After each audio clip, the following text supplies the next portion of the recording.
जुएँ सिर्फ़ पाकिस्तान में ही नहीं होती, जुएँ आपको किसी भी मुल्क में पड़ सकती हैं, ऐसा वो कोई नहीं है। मुझे भी नहीं यकीन आया था जब मुझे लगा कि मेरे घर में जुओं की एंट्री हो चुकी है और ये मेरे हाथों पे आपको नज़र आ रहा है, ये मैंने कॉफ़ी मास्क बनाया हुआ है, मतलब कि लगाया हुआ है, फेस पे भी लगाया हुआ है और हैंड्स पे भी लगाया हुआ है। तो ये शैम्पू लेके आए थे, मेरा जो छोटा बेटा है ना, मतलब कि दरमियान वाला, उसके स्कूल उसकी क्लास में किसी बच्चे को जुएँ पड़ी थी और स्कूल की तरफ से हमें लेटर भी मिला था कि क्लास में एक बच्चा है, उसको पड़ी है, तो आप भी ख़्याल रखें या फिर आप बच्चे के बाल देखते रहें। और जिस बच्चे को थी ना सर में जुएँ, उसके साथ टीचर जो है उसने डायरेक्ट उसके पेरेंट्स को बुला के तो उनको बताया।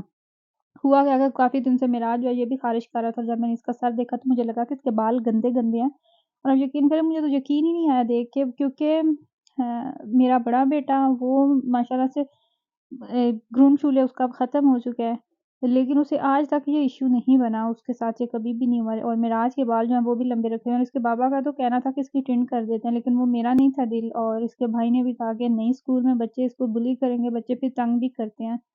तो फिर यहीं पे मैं मेहनतें कर रही हूँ, लगी हुई हूँ मैं। बाल इसके वॉश किए हैं और अब बालों के ऊपर ये शैम्पू लगाऊँगी। शैम्पू लगा के मेरे ख़्याल से कोई 15 मिनट वेट करना है। लेकिन ये फ़िज़ूल है शैम्पू, इसका कोई फ़ायदा नहीं है। 2 दफ़ा यूज़ कर चुके हैं और इंस्ट्रक्शंस उन्होंने ऊपर सारी जो डिटेल दी हुई है ना, वो ये है कि आप 3 दिन के गैप से सर में लगाएँ और 15 मिनट के लिए छोड़ दें, तो बाल जो है ना वो क्लीन हो जाएँगे। लेकिन बड़ी लाइट सा शैम्पू है, जिस तरह की वो पाकिस्तान में मिलती है ना प्रोडक्ट्स, वो ऐसा कोई भी सीन नहीं है। पाकिस्तान में कोई वो मख़सूस सा पारा मिलता है, वो अगर बालों में लगा दें तो सर जो है वो आपका बिल्कुल क्लीन हो जाता है और मेरे ख़्याल से कोई लिमिट भी होती है उसके बाद, फिर वो आपके सर बाद में गंदा भी नहीं होता। और ये वाला क्लिप आप लोगों के से शेयर करने का मतलब यही है कि सिर्फ़ ये नहीं है कि पाकिस्तान में ही आपको ये बच्चों को जुएँ पड़ती हैं या बच्चों के बाल गंदे होते हैं या फिर बच्चियों के ही सिर्फ़ बाल गंदे होते हैं। बॉयज़ के नहीं होते, ये आपको हर जगह पे ये वाले सीन देखने को मिल जाते हैं। नॉर्मली गर्मियों में 1 दफ़ा ज़रूर स्कूल की तरफ से लेटर आता है कि पसीना होता है और बाल बच्चों के बाल जो है ना वो आप चेक करते रहें और इस तरह से। ख़ैर अभी हमने शैम्पू अप्लाई कर दिया, 15 मिनट के लिए हम वेट करेंगे और मैं यहाँ पे अपने लिए चाय बनने के लिए रख के गई हुई थी। मैंने सोचा कि चले मैं ये काम ख़त्म करती हूँ, तब तक मेरी चाय जो है ना ये भी बन जाएगी। ये शाम का टाइम था, स्कूल से आया था, इसने अपनी कुरान पाक की क्लास ले ली थी और उसके बाद फिर मैं इसके कर रही थी और खाने में मैंने मटन पुलाव बनाया हुआ था, जो कि मैंने इंस्टाग्राम पे और स्टोरीज़ काफ़ी अपडेट मुझे की हुई थी। आए रिप्लाई कि आप इसका वो रेसिपी शेयर करें, बालों कह रही हूँ, राइस का कलर इस तरह कैसे आया और ये सारा कुछ। मैं बिल्कुल वो जो ट्रेडिशनल रेसिपी होती है वही फ़ॉलो की थी और थोड़ा-सा अगर आप कलर डार्क करना चाहें तो ऑब्वियसली आप प्याज़ जो है वो थोड़े से डार्क कर लें। अच्छा, मुझे आप लोगों के साथ एक बहुत ही मज़े की चीज़ शेयर करनी थी, वो ये थी कि मैंने पहली बार जब से मैं जर्मनी में आई हूँ, मैंने पहली बार इस तरह के नाइट ड्रेस देखे हैं किसी भी इस तरह की मार्केट में, यानी कि सुपर मार्केट, ग्रोसरी मार्केट, जिन मार्केट्स में हम ग्रोसरी लेने जाते हैं।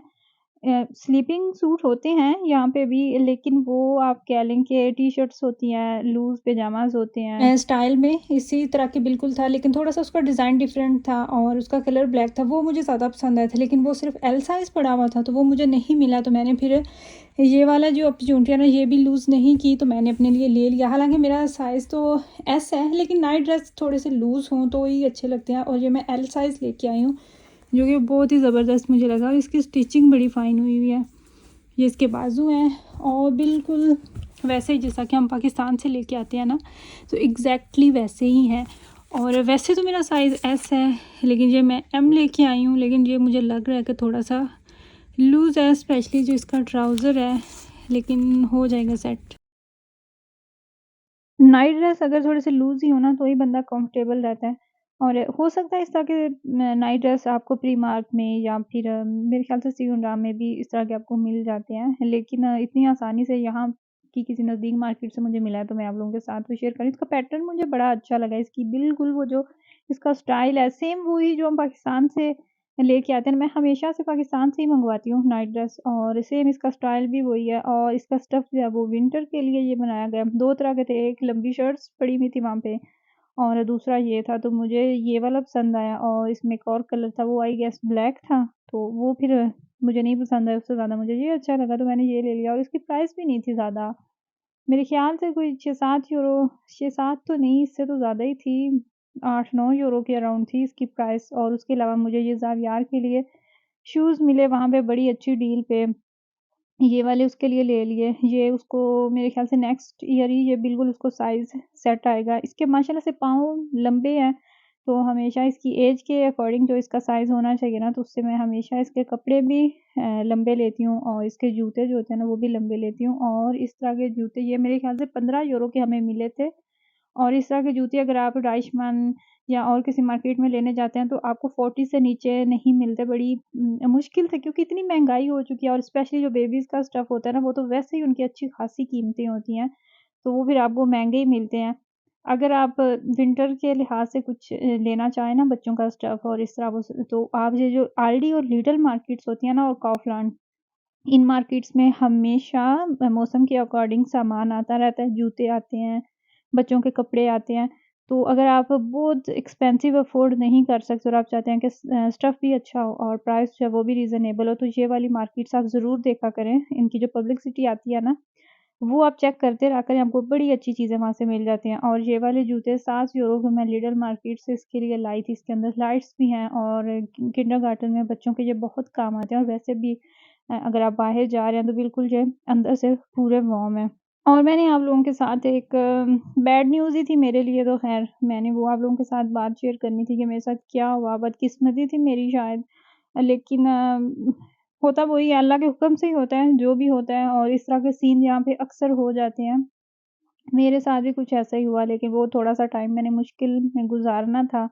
वो मुश्किल मैंने देखनी थी, तो वो मेरे पे टाइम आया। जी, मैं टाइटल पे जो आप लोगों ने रीड किया, मैं उसी चीज़ को लेके ही आपसे बात करने वाली हूँ। बड़े दोनों बेटे स्कूल जा चुके थे अपने-अपने और हस्बैंड मेरे भी घर नहीं थे, उनकी कोई क्लास थी तो वो उन्होंने अटेंड करनी थी और मैं निकली बाहर बालकनी में, मुझे कपड़े डालने थे ड्राई होने के लिए, तो पहले मैं निकली, मैं पिक्चर बनाने लगी थी और मैंने सोचा कि अच्छा ठीक है, इसके बाद ना मैं कपड़े डाल देती हूँ। स्टैंड मैंने यहाँ पे सीधा करके रखा और यहाँ पे मुझे 2 घंटे हो चुके थे। मैं जैसे ही बाहर निकली, मेरा छोटा बेटा माशाल्लाह से जो 2 साल का है, उसने एकदम से दरवाज़ा बंद किया और नीचे उसने उसका लॉक नीचे कर दिया। और प्लस जो हमारा मेन डोर था ना, वो भी लॉक था, उसको भी लॉक करके ना चाबी के साथ तो वो गए हुए थे।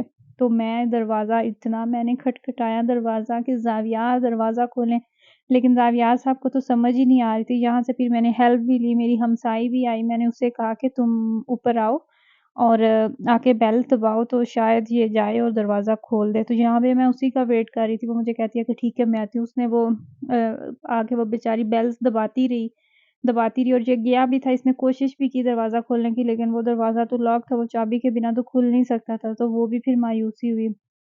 वो फिर वापस आ गई, यहाँ पे वो मुझे बता रही थी कि मैंने कोशिश की है लेकिन तुम्हारे बेटे ने नहीं खोला। तो मुझे कहती है मैं तुम्हें जैकेट दूँ, तुम जैकेट ले लो। तो एकदम से तो मेरा दिल किया मैं इसे कहूँ कि हाँ, जैकेट भी दो, अंगीठी में आग भी जला के दो, बिस्तर और चाय भी दे दो। मेरे हाथ काम करना छोड़ गए थे, ये देखें कितने रेड हो चुके हैं मेरे हाथ, कोई हाल ही नहीं था रहा।